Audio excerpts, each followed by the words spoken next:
The city of Atlanta, Georgia, in the state of Georgia, awoke to a typical day on March 11, 2005. Residents of the city had no idea that the day would soon turn into a terrifying ordeal because a man on trial for rape named Brian Nichols would shortly begin a violent escape from the Fulton County Courthouse. This would result in a manhunt that would last for 26 hours and would forever alter the city's history. Brian Gene Nichols, who was born in 1971 and worked as a computer consultant and played collegiate football linebacker, seems to have led a life that was unremarkable. This semblance of normalcy was, however, destroyed when his ex-girlfriend accused him of raping and holding her captive for 3 days in order to commit the crime of sexual assault. After the first trial ended with a hung jury, Nichols was facing a retrial on charges of aggravated sodomy, wrongful imprisonment, and rape. The first trial had resulted in a deadlocked jury. Nichols made a desperate and self-destructive decision in the face of the possibility of being sentenced to life in prison. Before we get started, we would appreciate it if you liked and subscribed to our channel. On March 11, 2005, Brian Nichols was responsible for the deaths of 4 persons. Nichols hit Cynthia Hall, a sheriff's officer who was guarding him inside the Fulton County Courthouse in Atlanta, stole her keys, and retrieved her revolver from a lockbox after he had previously overpowered her. The courthouse is located in Atlanta. She fell into a coma as a result of the blow, but she managed to pull through. Some people have suggested that the significant age and height gap between the female deputy, who was 51 years old and stood 5 feet 2 inches tall, and the suspect, who was 33 years old and stood 6 feet tall, was a significant role in what allowed him to acquire her pistol. They point to the tragedy as an example of the negative effects of affirmative action. After that, Nichols made his way inside the courtroom, where he fatally murdered Judge Roland Barnes, 64, as well as court reporter Julie Brandau, 46. This information is confirmed by the true scenario shown in the movie Captive. After shooting Sergeant Hoyt Teasley, 43, the suspect ran away from the courthouse and proceeded to carjack other automobiles while he was on the run. Later on same day, Nichols killed ICE agent David G. Wilhelm, age 40, and stole some of his things, including his gun and pickup truck, before fleeing the scene of the crime, the escape, and the manhunt. When Nichols was being escorted to the courthouse by Cynthia Hall, a veteran sheriff's deputy, Nichols overpowered Hall and used an improvised weapon to do it. This marked the beginning of a day that would end in tragedy. Nichols viciously assaulted Hall after stealing her keys and gun and then leaving her for dead. After that, he made his way to the courtroom in a hurry, where he opened fire and killed Superior Court Judge Roland Barnes and court reporter Julianne Brandau, resulting in commotion and confusion throughout the courthouse. The next person to lose their life was Sergeant Hoyt Teasley, who was trying to halt Nichols during his escape, but ultimately failed. Nichols managed to evade capture and make his way out of the downtown area of Atlanta, which caused the city to go into high alert. When Nichols assassinated Immigration and Customs Enforcement agent David Wilhelm at his home, he stole his rifle, badge, and pickup truck before fleeing the scene. This caused the dread to spread even further. Atlanta was brought to a standstill as a result of the enormous manhunt that involved local, state, and federal law enforcement organizations. As a result, schools were shut down and subway service was disrupted.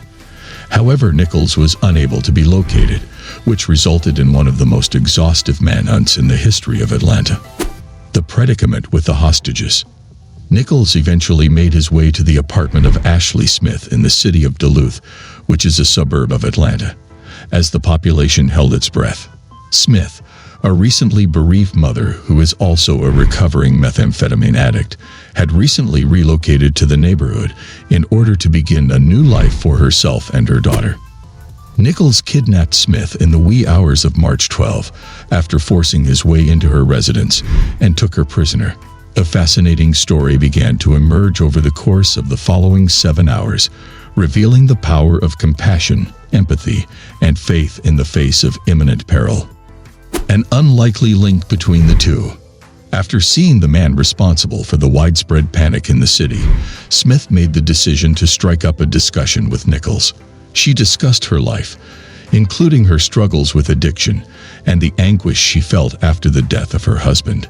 Smith studied certain chapters from the Christian self-help book, The Purpose-Driven Life, which she acknowledged as being essential in her ability to abstain from substance abuse.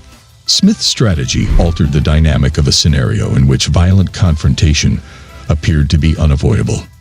Nichols, who had been on edge because he anticipated a violent finish to his travel, started to respond to Smith's real concern and empathy. Nichols had been expecting a violent end to his flight. He went as far as allowing Smith to communicate with her daughter and assuring her that the child would be safe. The consensual and amicable surrender. Smith managed to persuade Nichols to let her go see her daughter in the wee hours of the morning on the condition that she would come back later. Once she was outside, she dialed 911 and provided the authorities with vital information, which ultimately led to Nichols's arrest and prevented any additional loss of life. Smith managed to persuade Nichols to let her go see her daughter in the wee hours of the morning on the condition that she would come back later. Once she was outside, she dialed 911 and provided the authorities with vital information, which ultimately led to Nichols's arrest and prevented any additional loss of life. The surrender of Nichols brought solace to a city that had been held hostage by fear for the previous 26 hours. The terror-filled hours came to an end when Nichols gave up. After effects, as well as the trial. After the incident, the Fulton County Courthouse enacted significant security upgrades, including as the installation of 70 new security cameras and an improvement in how it deals with high-risk convicts. These changes were made as a direct result of the incident. The trial of Nichols began in 2008, more than 3 years after the incident in question. He was arrested on 54 separate charges, some of which included murder, robbery, kidnapping, and escape. Nichols was found responsible on all charges in the month of November of that year. He was given numerous life sentences without the chance of parole, which meant that he would be incarcerated for the remainder of his life regardless of what he did. Legacy of Hope. Ashley Smith emerged from the trauma as a ray of light for people in similar situations. The public was enthralled by her tale of bravery and tenacity in the face of adversity. She made use of the sudden platform she had been given in order to spread her message of faith and redemption. She detailed her experiences in the memoir, Unlikely Angel, which was then transformed into the film Captive, which was released in 2015.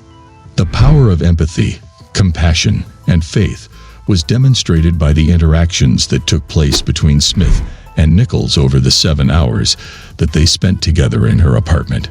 She was confronted by a desperate and dangerous man, but she made the decision to engage with him on a human level, which altered the path that events took and may have saved her life. Reflection. The tragedy of Brian Nichols serves as a jarring illustration of the unpredictability of life, as well as the potential for unprovoked acts of violence that can occur at any time.